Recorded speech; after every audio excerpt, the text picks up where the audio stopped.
estar harto de conceder entrevistas, pero no dudó un segundo en sentarse en un plató rodeado de 6 mujeres.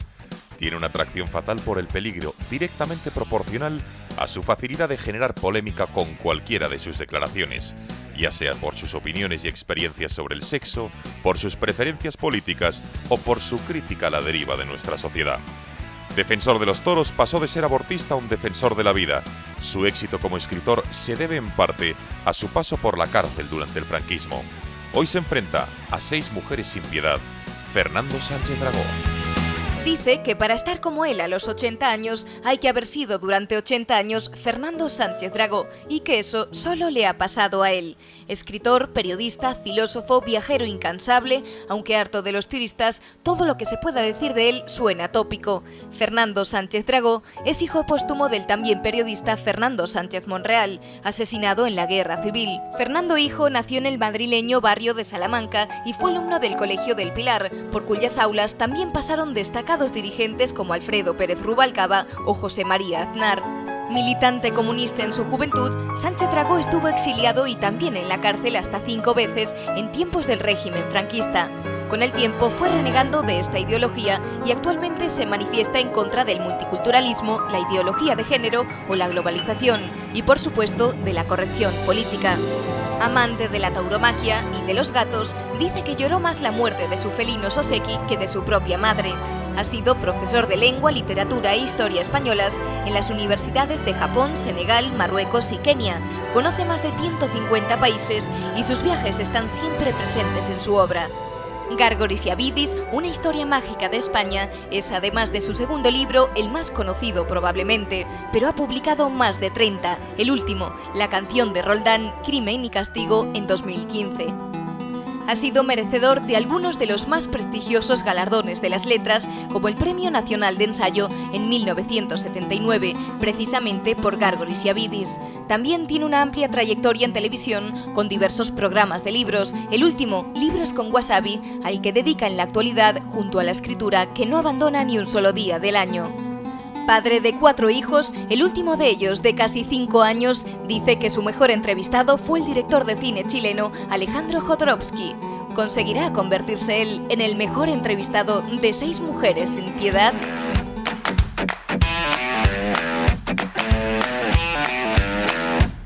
Fernando Sánchez Dragó, empiezo yo. Muy buenas noches. Hola, buenas noches. Gracias por estar en el plató de 6 mujeres sin piedad.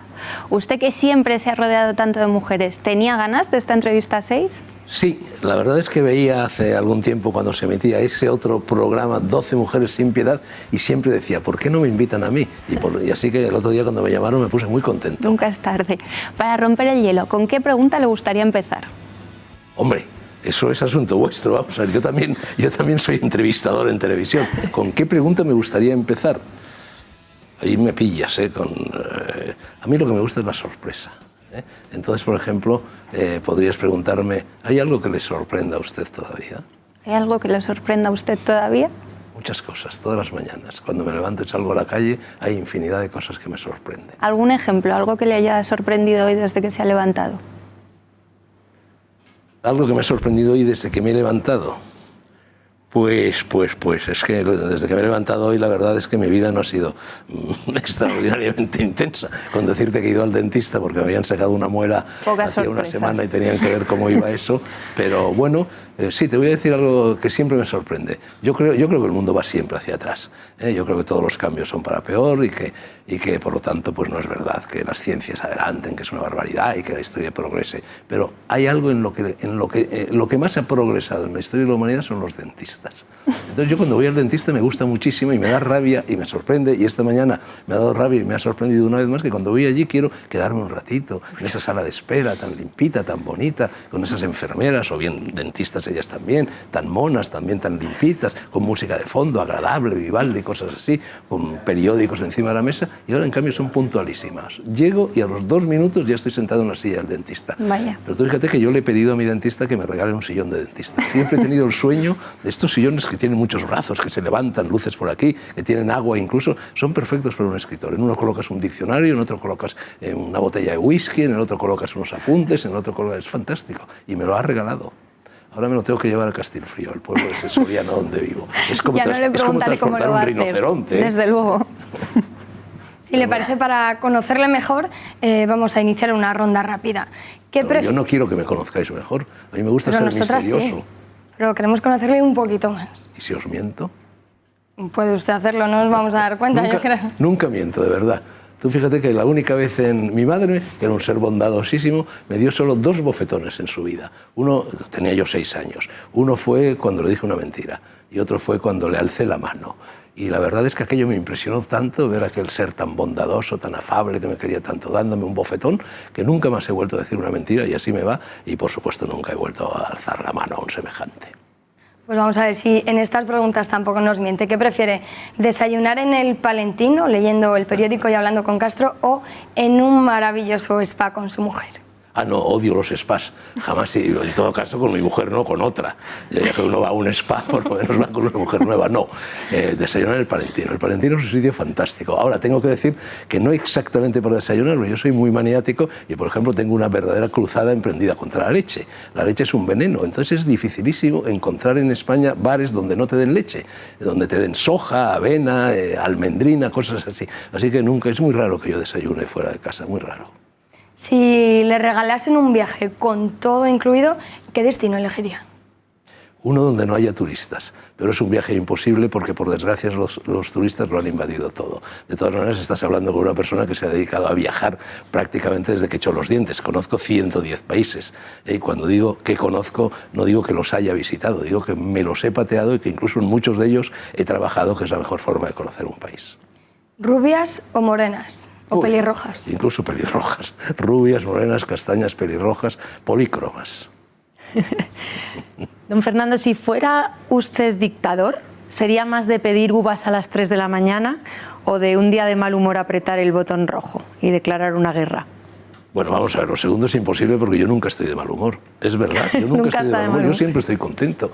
Si eres feliz en tus zapatos, pues, o en tus zapatillas, da igual, o en la planta de tus pies, estás siempre contento. Entonces yo estoy siempre contento, de verdad, así que lo primero.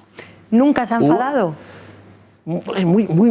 Es dificilísimo enfadarme a mí, en cualquier caso me dura 2 minutos y pido perdón. Nada, hombre, un pronto lo puede tener cualquiera, pero de verdad yo siempre estoy... ¿Tú me has visto alguna vez que no esté sonriendo? La verdad es que no. Yo me he metido pero claro, le he visto mucho en la tele, que es donde uno se comporta. Eso es mentira, lo de la tele es virtual. Cuando quieras verme más de cerca puedes, ¿eh? Vale. Pero mira, la sonrisa es muy importante, ha sido muy importante en mi vida. La verdad es que yo he llevado una vida bastante azarosa, siempre me ha gustado la vida peligrosa. Yo en cuanto me levanto y veo en el periódico que se ha desencadenado una guerra y una epidemia, un atentado, un volcán, cosas de estas, allá que me voy, ¿no? Y la verdad es que a veces me he visto en situaciones muy apuradas y siempre he salido de ellas con la sonrisa. La sonrisa es el arma defensiva más formidable que existe y además nunca ofende. ¿Y con qué 2 amigos se iría usted a pasar el resto de su vida a una isla desierta? No me iría con 2 amigos, me iría con una chica, me iría con una mujer a la que amase, aún a riesgo de que acabáramos odiándonos, porque probablemente si te vas con alguien a una isla desierta, pues no vas a acabar muy bien con él. Pero bueno, es que la isla dejaría de ser desierta. Hombre, yo siempre he soñado con ser el último hombre vivo. Una vez vi una película que pasaba eso y la verdad es que me gustó muchísimo, ¿no? Así que no me iría tampoco con una chica a la que amase porque sé que eso sería el fin del amor. Entraría el tedio conyugal sin duda alguna. Y mis amigos, si están todos muertos. Yo soy del Pleistoceno, prácticamente soy el último hombre vivo de mi generación, casi. ¿Entonces se iría solo? Sí, claro. La única forma de viajar es ir solo. La gente cuando no viaja sola se enfada ya, al llegar a Puerta de Hierro ya están enfadados, ¿no? Entonces, no, viajar solo. Hay muchas cosas en la vida que hay que hacer a solas. Yo, en fin, en esa casona de ese pueblo soriano en el que ya prácticamente quedan 2 o 3 personas, en el que he vivido mucho tiempo y al que voy siempre que puedo, bueno, he puesto en la fachada un verso de Miguel Hernández que dice: yo nada más soy yo cuando estoy solo. ¿Recuerda el día más feliz de su vida? Acabo de decir antes que yo siempre estoy contento. Todos los días de mi vida han sido felices. Yo incluso, mira, esto es privilegio de escritor. Cualquier cosa mala o aparentemente mala que te suceda, para un escritor es buena, porque te da material para tu obra.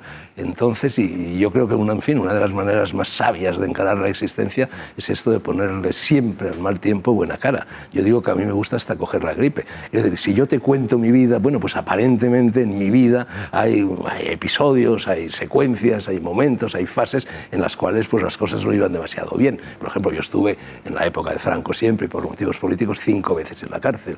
Luego me escapé y crucé la frontera con un pasaporte de un amigo que no era mío, que se lo tuve que devolver. Me quedé indocumentado, estuve indocumentado un montón de años. Cuando crucé la frontera llevaba 7.000 pesetas en el bolsillo. Bueno, todo eso que lo cuentas así parece malo. Bueno, pues yo lo viví con una inmensa alegría. No hay días infelices en mi vida. ¿Hay un día que destaque? ¿Tú sabes cuál es la causa de la infelicidad? La mala conciencia. Si tu conciencia está tranquila, si no has hecho faenas a nadie, eres feliz siempre. Don Fernando, sabemos que vivió usted un suceso trágico con Soseki, con su gato. ¿Es cierto que usted lloró más por él que por la muerte de su madre? Es verdad, mira, con esto, lo que acabo de decir, estoy ahora desmintiendo lo que acabo de decir. Realmente el momento más triste de mi vida fue aquel. Vamos a ver, sí, es verdad que lloré más por Soseki que por la muerte de mi madre, pero en primer lugar, mi madre cuando muere yo estaba ya sometida a un proceso de senilidad, en fin, ya sabes, verdaderamente horrible. Lo estábamos viendo toda la familia, bueno, pues con mucha angustia, y ella también. Por una parte te vas preparando para la muerte, por otra parte incluso la deseas. Lo mejor era que se muriera, todos éramos conscientes de eso, ¿no? Y en cambio la muerte del gato, en primer lugar, conduje yo a aquel gato a morir. O sea que, por supuesto, involuntariamente, pero claro, eso agravaba, me colocaban con un sentimiento de culpa. En segundo lugar, fue repentino. Si tu madre o quien sea se muere lentamente, pues como decía de un instante, te vas preparando para morir. Aquello fue, ¡plaf!, como un rayo que cae del cielo, ¿no? Y entonces sí, verdaderamente lo pasé muy mal, tan mal que mira, todavía la semana pasada, dando una charla en unos encuentros eleusinos, unos encuentros filosóficos, místico-filosóficos, espiritualistas, que yo vengo organizando ya desde hace bastante tiempo, el tema de ese encuentro era el héroe. Y entonces yo escribí una novela entera sobre mi gato, Soseki, Inmortal y Tigre, y esa novela realmente es la descripción de un héroe, porque mi gato Soseki, tal como yo lo describo en ese libro, era un héroe parecido a Teseo, cuando con el hilo de Ariadna y la espada en la mano se adentraba en el laberinto para rescatar a las doncellas que devoraba anualmente el Minotauro, ¿no? Y entonces, a pesar de que estaba delante de 50 o 60 personas y a pesar de que a los hombres nos da mucha vergüenza llorar en público, volví a echarme a llorar. Hace una semana, y habían pasado pues 10 años prácticamente desde la muerte de Soseki. Sí, ese ha sido el momento más desdichado de mi vida. Ha mencionado usted en varias ocasiones a su madre, volviendo a los orígenes. ¿Cómo recuerda su infancia de niño bien en el barrio de Salamanca, de niño bien dicho por usted? Bueno, tengo un recuerdo de mi infancia fantástico, hasta tal extremo que ahora con bastante frecuencia me voy a pasear por el barrio de Salamanca o me voy a cortar el pelo en el barrio de Salamanca. Es decir, a medida que vas envejeciendo, ¿verdad?, ¿qué es lo que le gusta a uno comer? Le gusta a uno comer lo que comió en su infancia, que es cuando tu paladar se educó. ¿Qué es lo que me gusta releer? Volver a leer, más que leer libros nuevos, volver a leer los libros que están siempre en mi mesilla de noche, que leí en mi infancia y en mi adolescencia. Entonces, para mí el barrio de Salamanca era un mundo feliz, además era un mundo, en fin, yo tuve la suerte, bueno, yo y todas las personas de mi generación, era un Madrid donde no había coches, para empezar, donde realmente no había peligro alguno, donde un niño podía ir solo al colegio y volver, aquello era una aventura extraordinaria, y jugar en la calle. Yo además, bueno, como mi madre, como yo no tenía padre, lo habían matado al comienzo de la Guerra Civil, mi madre, bueno, pues para ganarse la vida en aquel momento difícil de su existencia, daba clases de francés, clases particulares, que las daba normalmente entre las 6 de la tarde y las 10 de la noche. Entonces, cuando yo volvía del cole, no había autoridad en mi casa. Es verdad que había lo que entonces se llamaba una criada o una muchacha y ahora se llama una empleada de hogar, pero bueno, no tenía autoridad moral sobre mí. Entonces yo, a pesar de que era un niño bien, como dices, iba al colegio del Pilar y todas estas cosas, mis compañeros de colegio se veían recluidos porque sus mamás estaban en casa y no podían salir a jugar a la calle. Yo, en cambio, en cuanto llegaba, me iba a jugar a la calle y hasta que mi madre volvía, no volvía a subir. Bueno, eso es determinante para mi formación. Es decir, el tipo de escritor que yo soy es porque eché los dientes haciendo eso, corría aventuras, pasaba de todo, me mezclaba con toda clase de personas, no solo las personas de mi clase social, sino también personas de clase social, bueno, en fin, menos acomodada que la mía. Eso fue, vamos, yo tengo un recuerdo de aquellos años extraordinario. Acaba de mencionarlo, es usted antiguo alumno del Colegio del Pilar. ¿Se siente orgulloso de su colegio? Orgullosísimo. Vamos, ser del Colegio del Pilar es como haber ido a Eton en Inglaterra, a Oxford, a Cambridge, a Yale, a Harvard en Estados Unidos. Aquello era un centro de enseñanza extraordinaria. Yo hice un bachillerato de 7 años, ahora que han quitado del bachillerato todo. O sea, han quitado del bachillerato las asignaturas que forman verdaderamente valores en una persona. Latín, griego, filosofía, literatura. La última hazaña pedagógica ha sido quitar la literatura. Bueno, las matemáticas, la química, la física, todas esas asignaturas están bien, pero no enseñan valores morales, no enseñan a vivir, no enseñan a amar, no enseñan a relacionarte con el mundo y con los demás. Te adiestran para determinadas profesiones, para determinados oficios. Entonces, el bachillerato que yo estudié, que era de 7 años, yo estudié 7 años de latín, 3 de griego, 4 de filosofía, 7 de lengua y de literatura, 3 de ciencias naturales, por ejemplo. Era un bachillerato extraordinario. Y luego aquel colegio, bueno, era un colegio extraordinariamente liberal, a pesar de que era y es un colegio religioso. Tú fíjate, te voy a decir únicamente lo que el director del colegio, don Victorino Alegre, un tipo finísimo, inteligentísimo, llamó a mi madre cuando yo ya me iba del cole y le dijo 2 cosas extraordinarias, sobre todo teniendo en cuenta la época en que las dijo. Le dijo, referidas a mí: mire usted, señora, a este chico no lo ate corto, dele cuerda. Y en segundo lugar le dijo, permítale que estudie filosofía. En aquella época que un varón estudiase filosofía era rarísimo, ¿no? Estudiar filosofía era, en fin, una especie de decoración para que las chicas tuvieran estudios universitarios, o bien iban curas y monjas para ejercer la enseñanza. Así que no, tengo un recuerdo extraordinario, extraordinario. Todo lo que se diga es poco. ¿Y cree que su colegio se siente orgulloso de usted? Pues claro que se siente orgulloso de mí, ¿cómo no se va a sentir orgulloso de mí? En primer lugar, hombre, agradecido porque siempre lo elogio y en muchos de mis libros aparece y siempre en términos elogiosos. Tan agradecido me está que me impusieron, hace ya en el año 92 fue aquello, me impusieron la medalla de oro y brillantes de colegial distinguido. Sigo yendo al colegio, formo parte del jurado literario que la Asociación de Antiguos Alumnos del Colegio del Pilar convoca todos los años. Sí, sí. Avanza el tiempo, se hace usted más mayor y a lo largo de su vida... ¿Tú crees que me hago más mayor? No más creas. Que cuando estaba en el colegio. No creas. Bueno, al contrario, hacerse más mayor es volver a la infancia, de verdad. Pero durante ese tiempo, con el paso de la vida, llamémoslo X, le ofrecen 3 veces, en 3 ocasiones le han ofrecido o ha sabido que estaban a punto de proponerle ser ministro de Cultura. Las 3 se adelantó para que no se lo propusieran en firme. 2 preguntas, ¿por qué dijo que no? Y póngase que acepta por un día. Hoy decide aceptar mañana ser ministro de Cultura. Bueno, ¿qué medida tomaría? Vamos a ver, es rigurosamente cierto que me tantearon, tampoco es que me ofrecieran así. Bueno, pero me tantearon para ver si tal, y yo efectivamente salí disparado. La primera pregunta tuya, ¿cuál era? ¿Por qué dijo que no? Bueno, pues ¿tú crees que yo sirvo para ser ministro de Cultura? Yo soy un escritor. Para ser escritor solamente hace, en fin, aparte de tener cierto talento literario y aparte hay que leer mucho y hay que mezclarse estrechamente con la vida. Si no te mezclas con la vida no tienes nada que contar. Entonces yo no soy un hombre de despacho, yo no me pongo una corbata, yo no me pongo una chaqueta. Tú fíjate que todos los años me invitan. Bueno, por cierto, hace 2 o 3 años han dejado de invitarme. No sé si es que me han puesto bola negra en la Casa Real para la fiesta esa que da el rey el día del libro a los escritores, ¿no? Y entonces yo fui una vez y dije, oye, yo no puedo volver aquí, esto no es para mí. Y entonces siempre que me llaman muy amables, yo también muy amablemente les digo, no puedo ir porque no tengo corbata. Y entonces ya durante muchos años me ha estado llamando la Casa Real. Le decía, ¿qué, Dragó? ¿Sigue usted sin corbata? Decía, sigo sin corbata. Voy a ver si este año me compro una, ¿no?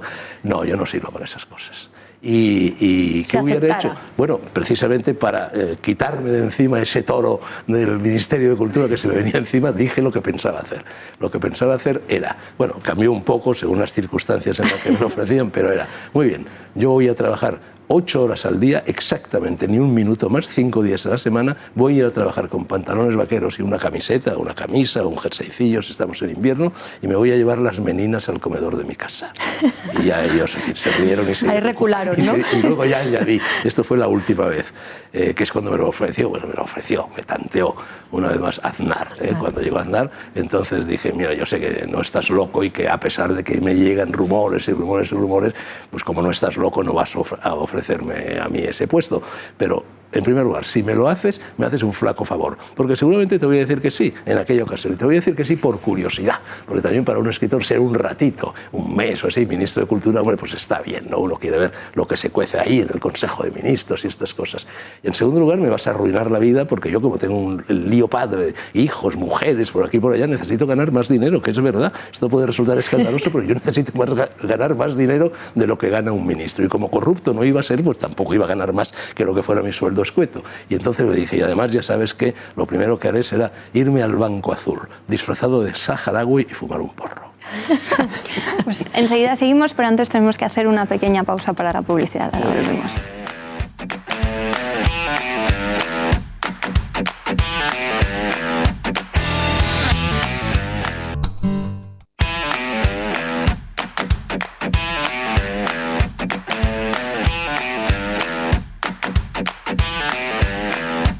¿Qué es para usted un intelectual? Esto es como ir a la guerra, ¿eh? No sabes desde dónde te disparan, ¿no? Es una trinchera, desde lo alto de un edificio, desde la copa de un árbol. Está siempre en el punto de mira, sí. ¿Qué es ser un intelectual? Mira, todos somos intelectuales. Es que esa es una palabra realmente que no tiene contenido, no tiene sentido. Todos ejercemos el intelecto, todos lo utilizamos. Es verdad que hay personas que lo utilizan más, que lo utilizan menos, que lo utilizan con mayor acierto, con mayor inteligencia, con menor inteligencia, pero todos somos intelectuales. Mira, a mí solo hay... yo soy eso que en el mundo del boxeo se llamaba un buen fajador. A mí no me importa que se metan conmigo, que me insulten, que me pongan a parir. Pero hay tres cosas que no me gusta que me llamen. Una es, y las tres me las llaman, una es polémico, otra es provocador y otra es intelectual. Yo soy un escritor.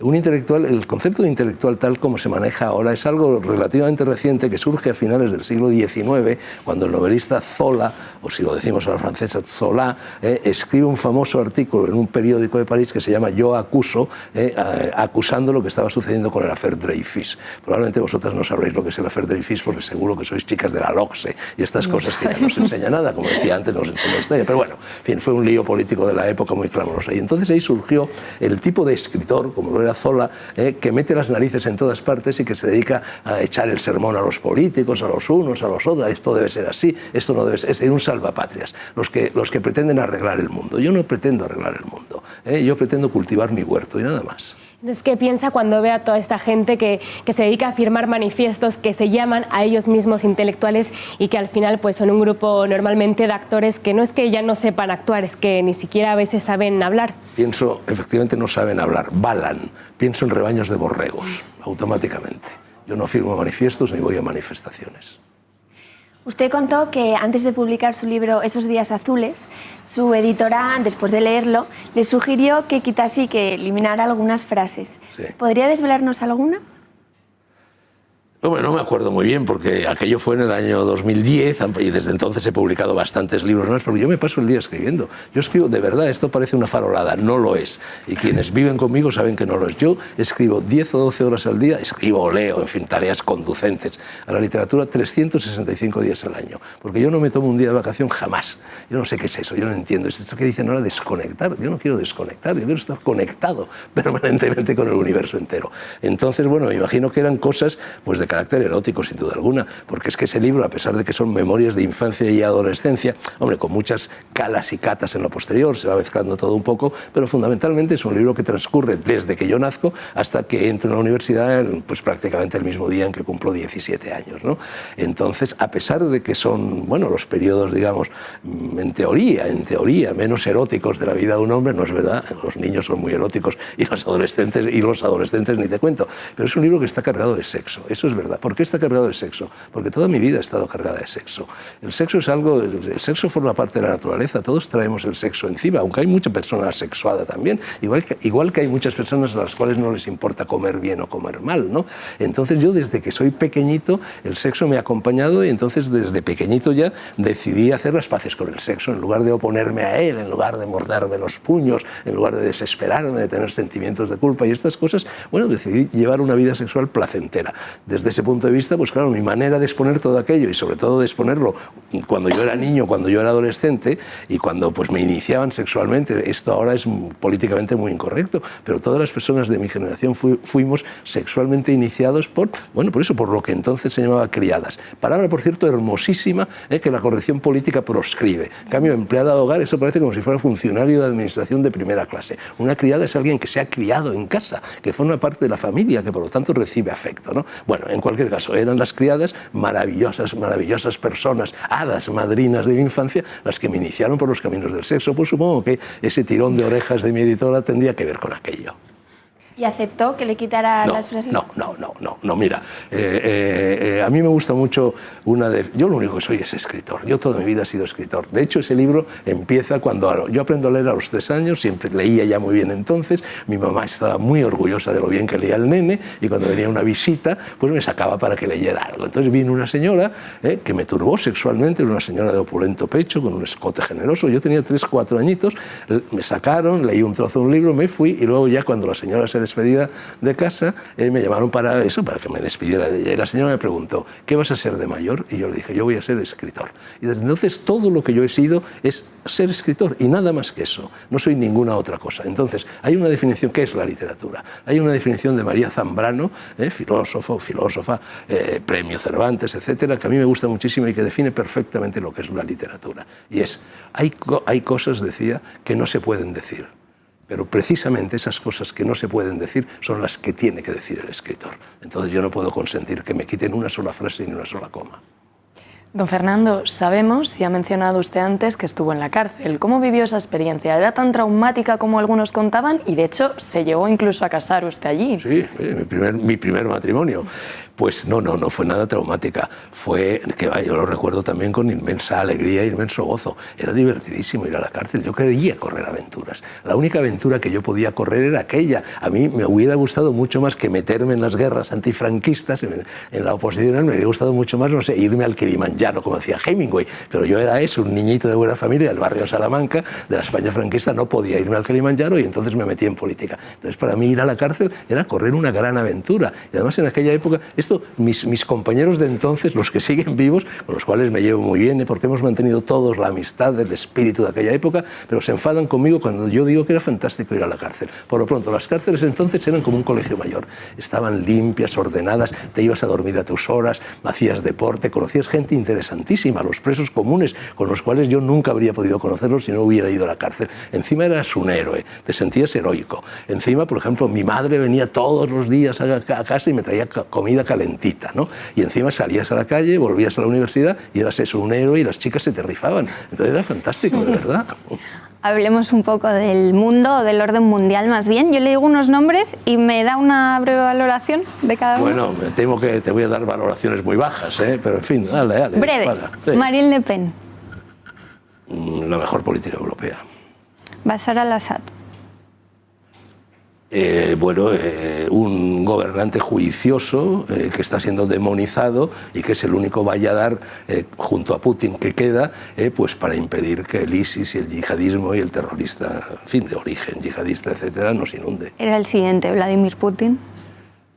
Te he dicho antes que Marine Le Pen era la mejor política europea, te digo que Vladimir Putin es el mejor político del mundo. El único político en realidad porque gobierna. Un político tiene que gobernar, no que estar buscando la popularidad y gustar a todo el mundo. A las viejecitas, a los niños, a los militares sin graduación, a los de derechas, a los de izquierdas. No, un político tiene que gobernar y Putin gobierna. Y por algo será si tiene el 83% del apoyo popular en su país. ¿Y Donald Trump? Bueno, ya estaba con segundas porque ya sabes que yo soy uno de los poquísimos escritores y periodistas españoles que defendió a Trump y que incluso dijo que iba a ganar. Entonces, me parece el día 7 de noviembre del 2016, es decir, el día en que Trump ganó las elecciones, creo que empieza una nueva edad de la historia de la humanidad. Igual que empezó la Edad Media, la Edad Moderna, la Edad Contemporánea, ha empezado otra nueva edad, ya veremos a ver lo que nos depara, pero está en la cabecera del imperio alguien que no es un político. Y eso es importantísimo porque los políticos están destruyendo el mundo. He leído una declaración que bien podría estar en el top 10 de la incorrección política. Decía ¿Más algo que esto así. que acabo de decir? decía algo así como que echa de menos un autoritarismo oriental que meta a la gente en vereda por su propio bien. ¿Cómo explica esta idea? Vamos a ver, yo creo que, mira, esto que parece muy escandaloso por la corrección política, lo hablas con la gente y da igual que con la gente con la que estás hablando, pues no sé, sea alguien que está al lado, a tu lado en el mostrador de una taberna tomándose una caña o que sea una reunión de intelectuales, como decíais antes. Todo el mundo se da cuenta de que para gobernar, para organizar la sociedad o para organizar una familia, para organizar una casa o para organizar un ámbito de trabajo, una oficina, una fábrica, hace falta tener autoridad. Tener autoridad no es ser autoritario, al contrario, autoritario es el que no tiene autoridad moral. Y luego, en fin, es decir, yo no tengo vocación política, es decir, yo no quiero arreglar la sociedad, yo lo que quiero es escribir en paz y escribir en libertad lo mejor que sepa hacerlo. Entonces no tienen por qué descargar sobre mis hombros, como se pretende ahora, que yo, en fin, decida, opine, me meta en todo. Es decir, la vida ideal de una persona es como cuando estás en la universidad. Vives en una familia honorable, una familia, en fin, donde impere la concordia, entonces papá se ocupa de todo. Papá se ocupa de ganar el dinero, mamá se ocupa de organizar la casa, o al revés, porque esto ya de papá y mamá también me meto en otro jardín si separo así las actividades de uno y otro sexo. Pero en fin, todo funciona bien, entonces tú vas a la universidad, estudias, vuelves a casa, la comida está servida, luego estudias otro poco por la tarde, sales, conoces a una chica, te vas con los amigos, vuelves a casa y no tienes que preocuparte de la administración, de los números, de la contabilidad, de todas estas cosas. Entonces, un gobierno que tenga autoridad se ocupa de todas estas cosas y permite que los ciudadanos nos ocupemos verdaderamente de lo que queremos hacer, sigamos nuestra vocación. Pero insisto, tener autoridad es lo contrario de ser autoritario. Yo no propongo gobiernos autoritarios, yo propongo gobiernos con autoridad. Se ha definido usted como cosmopolita y, sin embargo, ha rechazado la idea del multiculturalismo. ¿Qué opina, cómo ve la llegada masiva de inmigrantes musulmanes a Europa? ¿Está de acuerdo con Houellebecq cuando en su novela, en su misión, habla de una Europa futura con todas las mujeres vistiendo burka? ¿Cree que es una exageración? Hombre, estar de acuerdo, por supuesto que no estoy de acuerdo. ¿Es una exageración? Sí, es una exageración. Mira, escribir consiste en muchas cosas, pero hay tres verbos en los que inevitablemente cae el escritor. Uno es citar, estás citando a otros autores porque han transcurrido 7.000 años de literatura, o sea, es inevitable, todo ya ha sido dicho, tienes que decirlo de otra manera, pero estás diciendo algo que ya ha sido dicho. Luego, generalizar, porque bueno, si no generaliza es muy difícil hablar, también ahora aquí estoy generalizando, y exagerar. Entonces Houellebecq, que es un muy buen escritor, exagera y entonces está pintando un mundo que no es probable, pero sí es posible, ¿no? Y por supuesto ese mundo aterra y efectivamente estamos en cierto modo viviendo en Eurabia. Es decir, todo este trasvase de pueblos está originando pues verdaderamente una situación caótica, crea guetos. Es decir, por el propio bien de los musulmanes hay que poner freno a la inmigración musulmana, porque si no, en la medida en que ellos viven de otra manera, tienen otras leyes, tienen otra forma de ser, no se puede olvidar que el Islam llega con 600 años de antigüedad respecto al cristianismo. Es decir, no pasa por el Renacimiento, no pasa por la Revolución Francesa, no pasa por tantas cosas por las que sí ha pasado la cultura cristiana, y que conste que quien lo está diciendo es adverso a las tres religiones monoteístas, que son el judaísmo, el cristianismo y el Islam, que se parecen extraordinariamente, pero en el seno del cristianismo ha habido un proceso de ilustración que procede del paganismo. El Islam no se ha sometido todavía a ese proceso de ilustración y entonces es muy difícil mezclar las churras con las merinas. ¿Pero cómo se rechaza esa inmigración masiva sin tener en cuenta el argumento humanitario que están empleando los políticos europeos? Sí, pero es que eso es una falsedad. Los políticos europeos son la apoteosis de la hipocresía, porque todo eso no es ser humanitario, porque se está condenando a esas personas a vivir en guetos y probablemente si la tensión sigue creciendo, bueno, pues pueden producirse, un buen día los pueden pasar a cuchillo en los guetos. Así que precisamente en defensa de los inmigrantes hay que poner coto a la inmigración, al menos a la inmigración ilegal, ¿no? Además, no son felices. Uno es feliz en sus raíces, uno es feliz en su mundo, uno es feliz comiendo las cosas que comía en la infancia, escuchando las canciones que escuchó en la infancia. Es decir, hay una cosa que se llama usos y costumbres y eso es el confort psicológico de una persona. Entonces todas esas personas arrebatadas a su mundo no son felices. Así que, por humanidad, hay que poner freno a la inmigración. Y además es que es puro sentido común. Oye, si en mi casa viven 20 personas y mi casa tiene 80 metros cuadrados y llegan 20 personas más, pues hombre, a lo mejor en nombre de la humanidad puedo mal que bien acomodar, pero si empiezan a llegar no 20, sino 200, 2000, 20.000, evidentemente no puedo abrir las puertas de mi casa. Puro sentido común. En los años 80 ya se definía usted como antieuropeísta. Sí.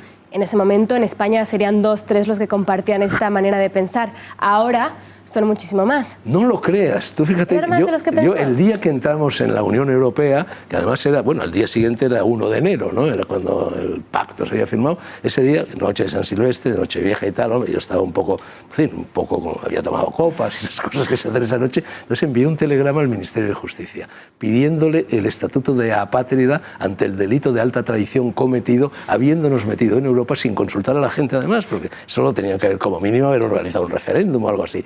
Bueno, se organizó, por supuesto, el Ministerio no me contestó jamás, pero se organizó un tiberio por todas partes, un jaleo tremendo, y entonces Iñaki Gabilondo, que en aquel programa, bueno, hacía el programa matinal de la SER, me invitó a una discusión sobre Europa sí, Europa no. Yo solo contra el mundo. Aparentemente palpé la diferencia que hay entre la opinión pública y la opinión publicada. Aparentemente toda España estaba contra mí.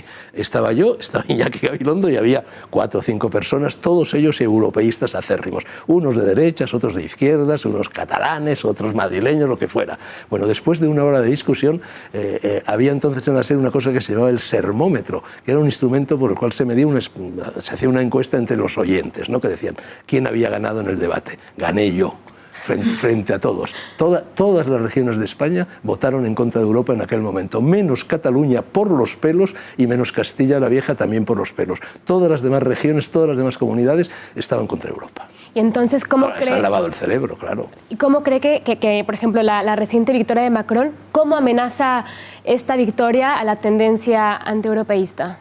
Bueno, Macron acelera el desplome de Europa. Macron no es nada, Macron es un espíritu invisible, Macron es uno de estos tontitos intrascendentes que hay ahora.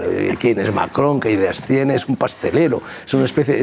ya sabes que yo he introducido un neologismo, los escritores tenemos que introducir neologismos, nos gusta mucho introducir neologismos. Yo he creado un neologismo referido a una de las cosas que detesto, que es la nueva cocina esta, ¿no? Ferran Adrià, todo esto. Entonces he creado el neologismo bullipollas, ¿no? Bueno, pues, la cocina de fusión, todas estas tonterías, ¿no? La cocina de autor, todo. La cocina de autor, vinos de autor, hoteles boutique, cosas de madre mía. Bueno, pues entonces Macron es un bullipollas. No sé cómo cocinará, pero es un bullipollas, no es nada. Es aire en el aire y entonces va a acelerar la decadencia europea. Así que bienvenido sea, no hay mal que por bien no venga. Yo mi estrategia en la vida es aprovechar el impulso del enemigo. Por supuesto que yo no habría votado a Macron, pero ya que lo han votado, con su pan se lo coman, se van a enterar de lo que es Macron. Macron es un señor al servicio de las multinacionales y de las grandes corporaciones financieras, como lo era Hillary en Estados Unidos y como lo fue Obama, no nos engañemos. Las campañas de publicidad más brutales de la historia universal fueron las que demonizaron es decir, las que llevaron a la presidencia a Obama y las que han demonizado a Putin y la que ahora demonizando a Marine Le Pen, que es de izquierdas, que conste que yo no comparto ideología alguna con Marine Le Pen, porque Marine Le Pen es de izquierdas. Es verdad que quiere cerrar las fronteras y es verdad que quiere salirse de Europa, pero eso no es ser de derechas ni de izquierdas, eso es simplemente tener sentido común, ¿no? Entonces, esas campañas tremendas de financiación para demonizar a alguien y evitar que llegue a la presidencia, todo eso está pagado por las grandes corporaciones financieras, los Rockefeller, los Rothschild, etcétera, etcétera. Siempre se ha caracterizado por ser un hombre que dice lo que piensa sin miedo a las consecuencias. ¿Cree que hoy en día existe una imposición y una censura por parte de ciertos lobbies, como puede ser el lobby LGTB, el lobby feminista, hacia aquellos que quizá no piensan como ellos? Bueno, no es que exista una censura, es que jamás en la historia de la humanidad ha existido tanta censura como existe en estos momentos. Es que ya está absolutamente todo prohibido. Vamos, la última anécdota grotesca es, en fin, esos grupos que pretenden que no se puede decir a una mujer eres una zorra o a un hijo de puta eres un hijo de perra, pero no por el argumento de que decirle a la mujer que es una zorra estás ofendiendo a la mujer, bueno, vale, o decirle al hijo de perra que es un hijo de perra, vale, lo estás ofendiendo, lo estás insultando. No, es que dicen que se van a ofender las zorras y las perras, como si las zorras y las perras supieran hablar el castellano. Es que es pasmoso los grados de estupidez a los que se está llegando en nombre de la corrección política, ¿no? ¿Sabes cómo se llama ahora el cuento de Caperucita en Estados Unidos, en los cuentos políticamente correctos? Caperucita roja y las 7 personas que no llegaron a la talla de gigantes. ¿Tú sabes que en la época de Franco, en fin, recién ganada la guerra civil por Franco, no se podía decir Caperucita roja, había que decir Caperucita encarnada, o no se podía decir ensaladilla rusa, había que decir ensaladilla nacional. Bueno, eran excesos verdaderamente tan grotescos como los de la corrección política que en estos momentos impera. Sabemos que en su juventud fue miembro del Partido Comunista Español y que... Un momento. Yo acabo, mi último libro se llama Shangri-La, el elixir de la eterna juventud. Así que en mi juventud no, ahora. Bueno, ahora mismo sabemos que en el momento fue miembro del Partido Comunista Español y que estuvo en varias protestas antifranquistas. Sí. No las organizaba yo. De hecho, hay una leyenda negra que gira en torno al régimen y me gustaría que nos pudiese decir 3 cosas buenas sobre la España de esa época. Bueno, vamos a ver. Me quieres meter en un lío, Esa era la intención. Mira, es posible que, bueno, en la medida en que es cierto que aquello era mi juventud, a pesar de Shangri-La, el elixir de la eterna juventud, bueno, uno siempre tiende a recordar la juventud, bueno, pues de una manera alegre, de una manera gozosa, de una manera jubilosa. En la España de Franco, la España de Franco es quizá el país más libre que yo he conocido, pero no por mérito de Franco. En primer lugar, porque todo el mundo era más libre entonces, y en segundo lugar, porque lo único que no podías hacer era meterte en política. Si te metías en política, como hice yo, bueno, había cierta lógica, iban y te metían en la cárcel. Pero si no te metías en política, podías hacer prácticamente de todo. Y en cambio ahora está absolutamente todo prohibido. Estamos viviendo, no sé, en Stalingrado, estamos viviendo con la Gestapo caminando por las calles. Lo de Internet es algo verdaderamente atroz. Yo no tengo teléfono, sí, tengo un teléfono móvil antediluviano, no tengo eso, ¿cómo se llama? Smartphone, ¿o cómo se llama? No tengo nada de eso, yo no utilizo tarjetas de crédito, yo nunca he utilizado un cajero automático, es decir, yo en la medida de lo posible no estoy tan espiado como lo estáis vosotros. Pero, es decir, todo eso no existía en la España de Franco, pero no por mérito de Franco, tampoco existía en la República, ni tampoco existía en la época de Alfonso XII. Entonces, y luego, mira, te voy a contar solo una cosa. Yo que pasé tantas veces por Sol, donde está ahora la comunidad, allí en aquella época estaba la Brigada Político-Social y estaban las mazmorras. Yo pasé mucho tiempo, bastantes días en aquellas mazmorras. La última vez que me detuvo la policía de Franco, bueno, yo me había ido a vivir a Italia y me había ido, yo tenía entonces amores con una chica que era menor de edad. Menor de edad para la época, la chica tenía ya 21 años. Pero en aquella época las mujeres hasta los 24 años no gozaban de la plena soberanía. Todavía estaban bajo el control de sus padres. Entonces a esta chica, los padres... Yo ya estaba casado y separado, lo cual era atroz en aquella época. Estar separado en aquella época te convertía en una especie de leproso social en lo concerniente a tener relaciones con chicas normales, ¿no? Bueno, total, que los padres se maliciaron que nos íbamos a largar juntitos y entonces le retiraron el pasaporte. Y lo entregaron a la policía o algo así, estaba en el Ministerio del Interior el pasaporte de esta chica. Entonces yo falsifiqué un pasaporte y, ¿por qué no decir nombres? El hijo de Gonzalo Torrente Ballester, el gran escritor Gonzalito Torrente Malvido, que era íntimo amigo mío, conocía a un gestor en la calle de Sainz de Baranda, que tenía una oficinita así como de novela negra americana, que le llevabas un pasaporte. El pasaporte que yo le llevé era el pasaporte de Silvia Suárez, gran amiga mía de la facultad y hermana del director de cine y escritor Gonzalo Suárez, y entonces le cambiamos la foto. Le pusimos la foto de aquella chica y me la llevé a Italia.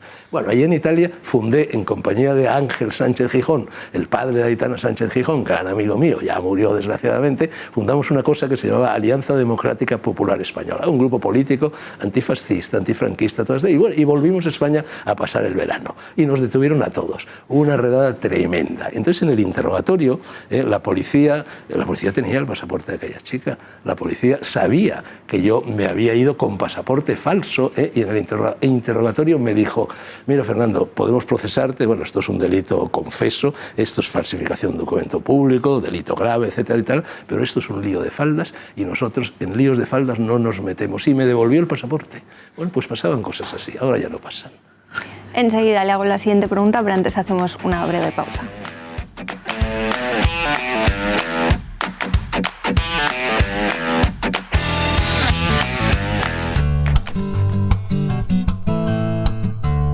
Sisley patrocina este espacio. Sisley patrocina este espacio.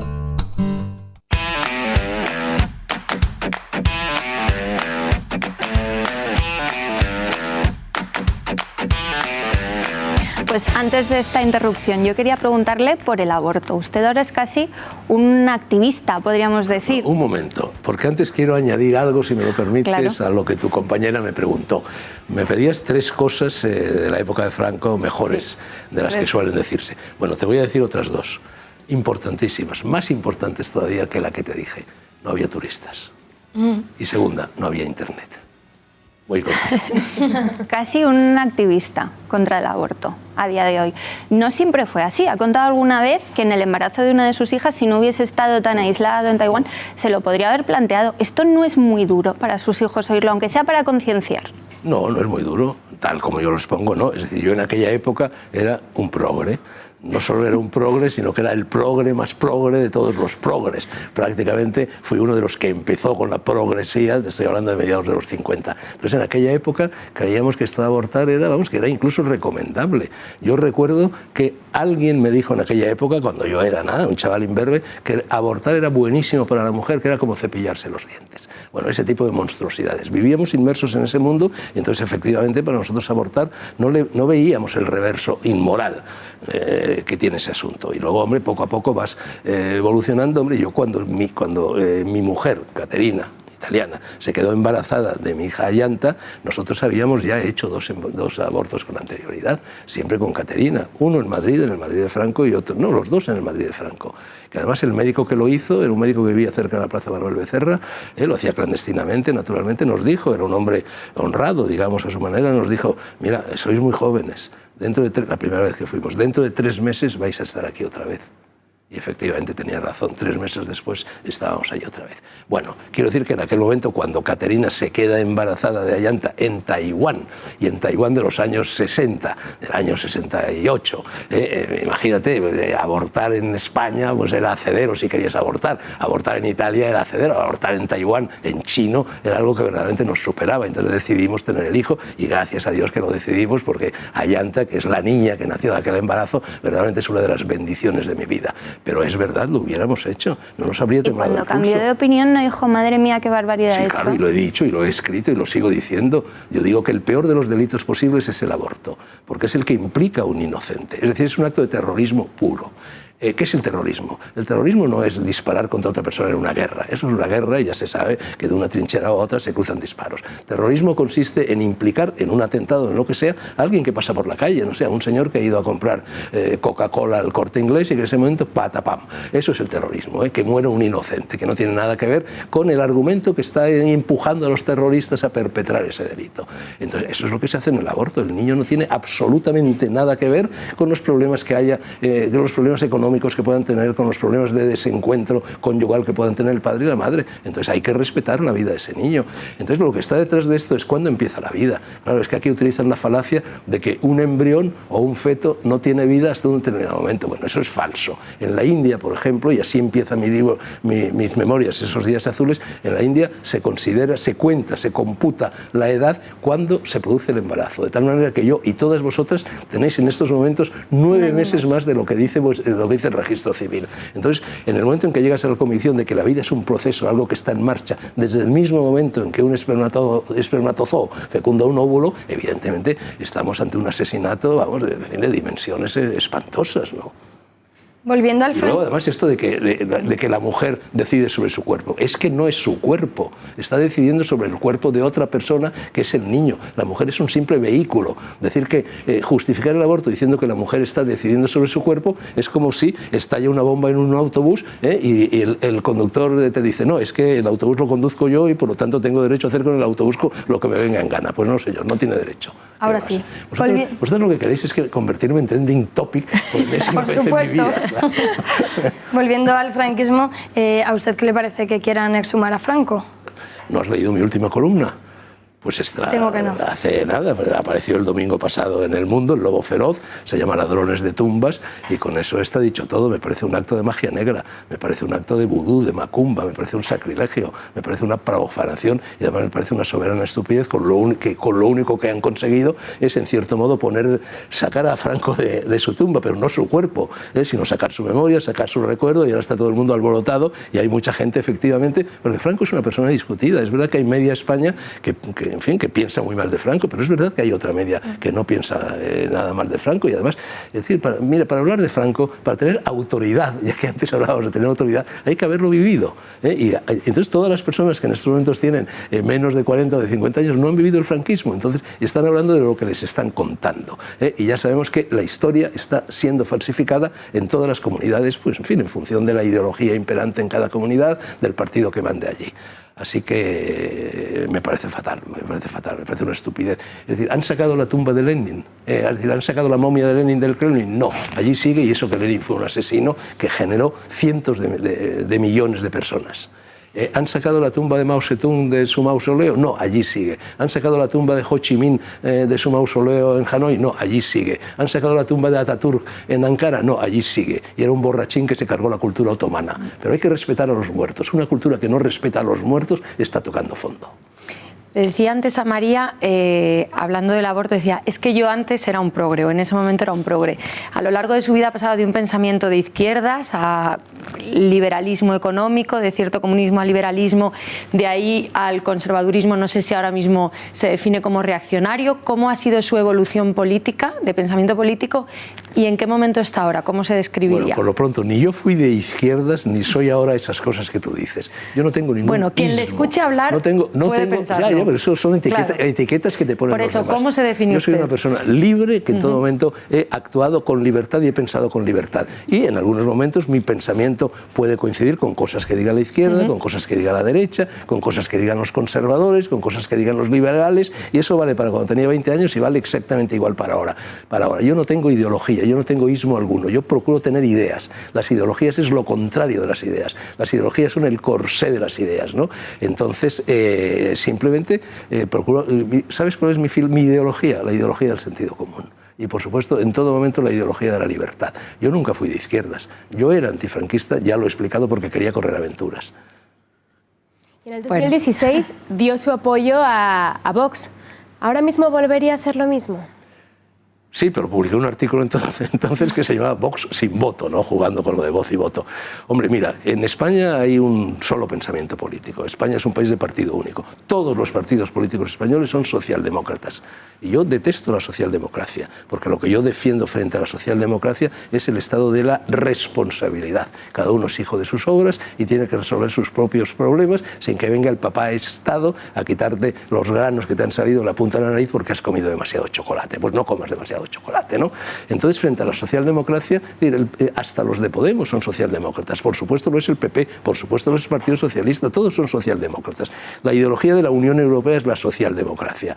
Entonces, hay solo un partido en España, que es Vox, que no es socialdemócrata. Entonces, sí, claro que desde ese punto de vista, todo aquel que no quiera comulgar con las ruedas de molino de la socialdemocracia, que ha demostrado ya que a medio plazo puede funcionar, pero a largo plazo no funciona, y nos está conduciendo a la situación actual, y más aún con el crecimiento demográfico, va a ser cada vez peor, bueno, pues la única alternativa hoy por hoy que hay en España es Vox, la única alternativa partitocrática, por así decir. Pero como yo no soy partitocrático y porque yo suprimiría la política. Si es que la política no sirve para nada.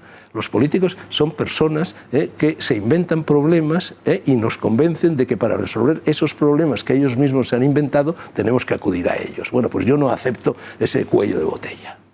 ¿Es usted? Si no hemos estado sin gobierno un año y pico, ¿qué ha pasado? Bueno, vosotras no hacíais todavía el programa pero lo podíais haber hecho. Yo he seguido escribiendo, el panadero seguía haciendo pan, el carpintero seguía clavando clavos, no pasaba nada, la vida seguía. Ahora sí, es usted un gran amante de los animales, antes nos hablaba de Soseki, y además es un gran taurino, le gustan mucho los toros. Hay quien piensa que profunda coherencia la mía. Sí, sigue. Y ahí mi pregunta, hay quien piensa que estas son dos cosas que no son compatibles. ¿Qué piensa usted? ¿Se puede querer y respetar al animal y al mismo tiempo disfrutar en una plaza de toros? Ya esto otra vez suscitará no pocos comentarios en las redes. Es decir, yo tengo mucho más aprecio a los animales que a los seres humanos. Yo creo que el peor animal es el ser humano, que es un animal, por cierto, es un depredador. Es el único depredador que mata por matar, el único depredador que hace el mal por hacer el mal. El león que se come a la gacela no intenta hacer daño a la gacela, lo único que intenta es alimentarse porque su estómago ruge, no solo su garganta. Entonces, esto vaya por delante. Yo tengo extraordinario aprecio por los animales mueres por todos ellos. Yo, por ejemplo, no mato ni cucarachas, yo no mato ni mosquitos, yo no mato ni arañas. Si hay una araña y estoy con una chica y la chica tiene miedo a las arañas, porque todas las chicas, no sé por qué, tenéis miedo a las arañas o de las cucarachas, procuro capturar la cucaracha y la saco de la habitación, o la araña. O sea, hasta esos extremos llego, de verdad. Entonces, en ninguna parte del mundo, en ninguna cultura, en ningún país, en ninguna raza, en ningún continente he visto tanto amor a los animales como en el ámbito taurino. El toro, pero el toro, por favor, si es el animal doméstico, porque el toro es un animal doméstico, es un animal criado por los seres humanos, es el animal doméstico mejor tratado que hay en el mundo. Los 4 años que vive, los vive con un respeto absoluto a su naturaleza, y luego se le permite morir como él quiere morir. El toro es guerrero, como yo. Si me permites la comparación, soy guerrero. Las personas que nos gusta la vida pericolosa somos guerreros, que es lo contrario de ser señor de la guerra. El señor de la guerra quiere hacer la guerra para tener poder. Llega a un castillo y se queda en el castillo. El guerrero no. El guerrero quiere moderar los excesos de la condición humana por medio de la fortaleza, de la justicia, de la prudencia, de la templanza, conquista un castillo y se larga a conquistar otro castillo. Entonces el toro es así. El toro es guerrero. El toro es el único animal que hay sobre la naturaleza que no se acobarda ante el castigo. Todos, un tigre, un elefante, un rinoceronte, si los hostigas se acobardan, ¿no? El toro no, el toro se crece en el castigo, ¿no? El toro nadie le obliga a ir hacia la capa del torero. Es su naturaleza, es guerrero, y muchas veces, si no muere en la plaza, muere peleándose en el campo con otros animales, ¿no? Entonces, de verdad, en ninguna parte del mundo la corrida de toros es, entre otras muchas cosas, porque es muchas cosas la corrida de toro, es deporte, es espectáculo, es cacería, es sacramento, es religión, es de todo, pero entre otras muchas cosas, la corrida de toros es un homenaje al toro, un homenaje a ese animal extraordinario, de belleza incomparable, de nobleza incomparable y de fuerza genesíaca también incomparable. A su padre lo matan en la Guerra Civil y esto lo convierte en una víctima de la memoria histórica. ¿Cree que España debería dejar atrás el pasado o que son buenas las leyes de memoria histórica impuestas por Zapatero y continuadas hoy en día por Rajoy? Bueno, por lo pronto la memoria siempre es histórica. Te estás acordando de cosas que ya como concepto es una estupidez. Y en segundo lugar, la memoria histórica, a mí me parece muy bien que si hay personas que quieran descubrir dónde están enterrados sus familiares, sus antepasados, sus deudos, y quieran desenterrárselo y llevárselos a un cementerio, a un panteón familiar, o lo que sea, me parece que tienen perfecto derecho a hacer eso. Pero es que la memoria histórica no hace eso. Lo único que hace es, y de hecho estamos midiendo las consecuencias, es reabrir las trincheras de la Guerra Civil, donde, en un país donde eso es muy peligroso, porque España es el país, y esto es un frío dato histórico, el país que más guerras civiles ha tenido a lo largo de la historia. Entonces, reabrir las trincheras es muy peligroso en España, y de hecho esas trincheras están abiertas, afortunadamente, de una manera incruenta. Ahora los partidos políticos o los sindicatos no tienen matones, no tienen pistoleros como los tenían en los años 30, ¿no? Pero, es decir, los mismos problemas, la misma oposición, el mismo caínismo, el mismo odio que se percibe, por ejemplo, en las redes, que nos condujo a la Guerra Civil del 36, está ya latente en las calles de España, en la sociedad de España, y eso se debe en gran medida a esa tentativa estúpida de la memoria histórica. Y además, el pasado no existe, el futuro tampoco, si lo único que existe es el presente. Tú vive cada momento en el momento presente y serás feliz. Esa es la manera juiciosa de vivir. Los chamanes dicen: procura vivir todos los minutos de tu vida como si ese minuto fuera el último. ¿Harías las tonterías que normalmente hacemos ahora, dentro de 10 minutos? No, haríamos otras cosas, ¿no? Pues eso, vivamos como si cada minuto fuese el último. Hic et nunc, aquí y ahora, carpe diem. Vamos a intentar hacerle trending topic. Vamos a hablar de sexo, pero sí, rápido, ya porque tenemos muchas preguntas. Si yo además tengo una especie de talento raro para convertirme en trending topic. Yo que odio que se hable de mí, de verdad, ya sé que os reís. Epicuro, uno de mis filósofos favoritos, decía que la felicidad estriba en vivir oculto. Yo estoy totalmente de acuerdo y evidentemente he fracasado. Mi vida es un fracaso porque nunca he conseguido vivir oculto, ¿no? Y continuamente me convierto en trending topic, que es una cosa que me deja estupefacto, porque no quiero ser trending topic, odio que hablen de mí, odio que me conozcan por la calle. Va a entender por qué cuando sepa por qué le voy a preguntar. Hace poco dijo en una entrevista en televisión que había descubierto el sexo con su madre. Luego lo aclaró, explicó cómo era la cosa.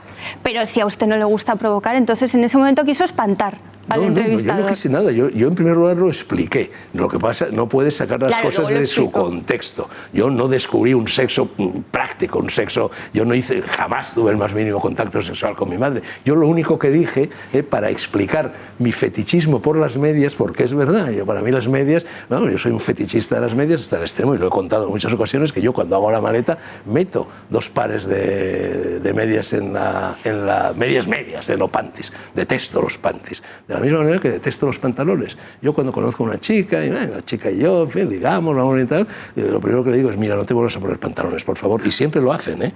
Los pantalones son como una especie de cinturón de castidad, es espantoso, ¿no? Y ya si encima llevan panties, imagina, arrancar ahí los pantalones y luego arrancar los panties, ya se te van las ganas, ¿no? En cambio, la falda es tan bonita, tan airosa, tan accesible, puedes acariciar en cualquier momento. Bueno, total, que explicando a Risto Mejido el porqué de mi fetichismo de las medias, dije que yo cuando era pequeño, porque yo dormía con mi madre, claro, mi madre se queda viuda enamoradísima de su padre, no tuvo tiempo a desenamorarse caso de que eso hubiera sucedido, porque lo matan enseguida, y entonces yo duermo en la misma cama donde fui concebido, en la cama principal, en de la alcoba, y duermo con ella. Y yo estoy dormido cuando mi madre vuelve, y vuelve de dar sus clases de francés, y bueno, allí, pues en un rinconcito, en la penumbra, pensando ella que yo estoy dormido, porque claro, yo estoy con el ojito espabilado, entonces pues yo la veía como se quitaba las medias.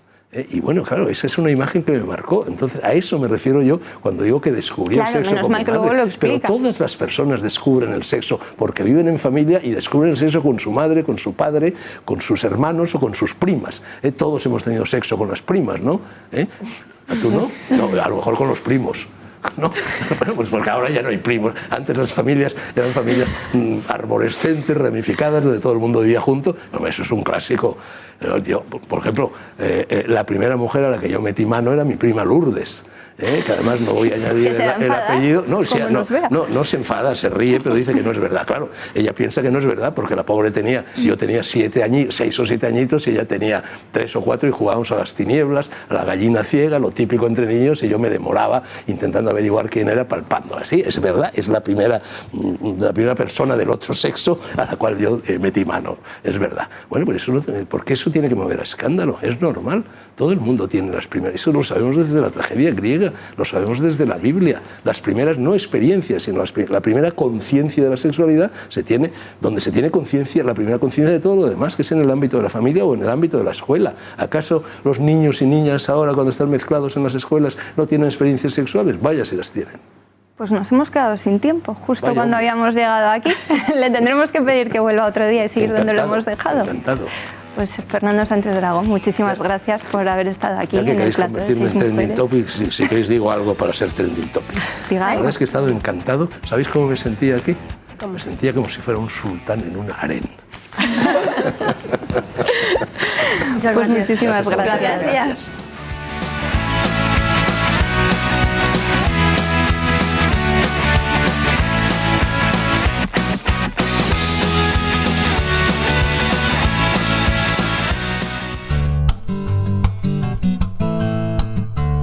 Sisley ha patrocinado este espacio.